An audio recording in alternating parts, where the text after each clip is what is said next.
მოგეხსენებათ თქვი, რომ ჩემს სასამართლოს ხდომაზე არ მივიდოდი. ცხადია, არც მივსულვა. უბრალოდ არ ვემორჩილები. კიდია. Facebook პოსტის გამო 4000 ლარი დაუჯარიმები ვარ. ისე დასრულდება ჩემი ცხოვრება, მაგ ჯარიმას არასდროს ვაღიარებ. ფეხებზე მკიდია. მილიონიც რომ მქონდეს, ჩემინებით ერთ თეთრსაც არასოდეს გადმოგირიცხავთ. თქვენ როგორ ამოიღებთ, თქვენი ნებაა. ასე რომ შეგიძლიათ მიაწეროთ რამდენი ნულიც გინდათ.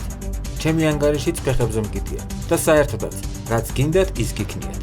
მოსამართლე კობა ჩაგუნავა. ლეო შენა. ცხადია პაპუაშვილიც ლეა. მიათვალეთ ეს ჯარიმაც.